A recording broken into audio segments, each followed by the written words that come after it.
Eto mga idol, magandang gabi sa inyong lahat. Andito tayo sa Jollibee Sullivan dito sa may Litex. So may nagbook sa akin mga idol papuntang Makati, 364 papuntang Ayala. So nandito na rin ako sa pick up. So tatawagan ko lang si ma'am. Ito yung mga gusto kong biyahe sa lahat yung mga long ride.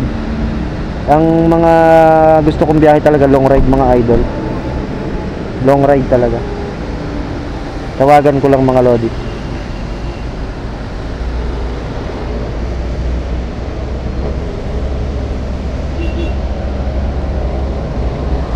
Dito ako sa may Jollibee kasi. Hello? Yes, ma'am. Saan kayo banda, ma'am? Andito sa may Jollibee. Okay lang dito na lang? Sige, ma'am. Salamat. Thank you so much po. So, ayun mga lodi. Sabi ko dito lang sa Jollibee. Malapit lang naman si ma'am. So, dito lang kami magkita sa may Jollibee. Eto dito.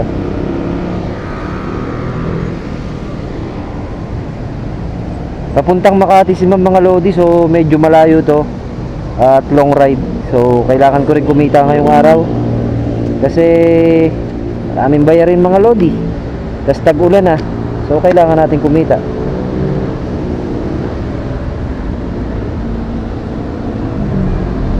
So i-ready na natin yung helmet, tas yung kapote.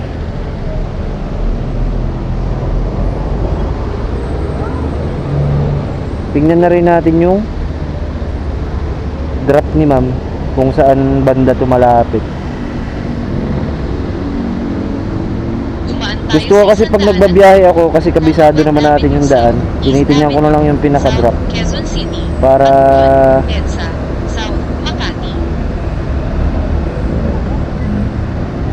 dire-diretso yung biyahe, hindi pa tingin-tingin sa cellphone. Gusto ko dire-diretso. Ayala mga idol.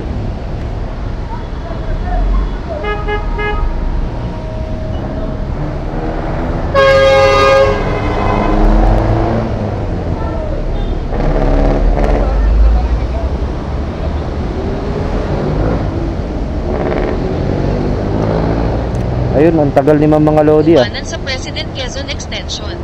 Na-waste ko na yung pupuntahan namin pero hindi ko makita si ma'am. Saan ba to?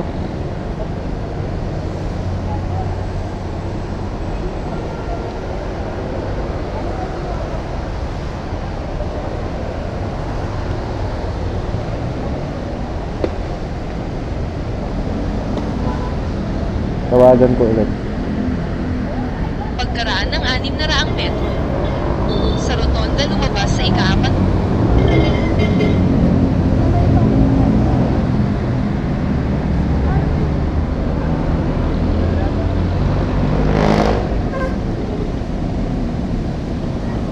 Tawagan ulit natin kasi nawala na si ma'am.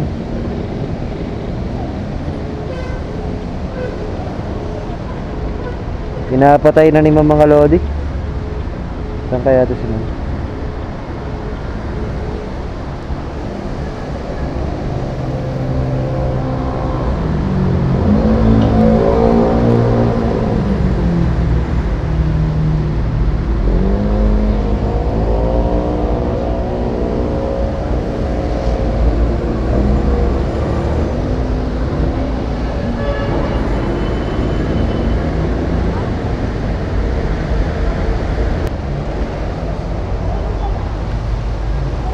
Kinakabahan kasi ako rito pag dito yung booking mga lodi.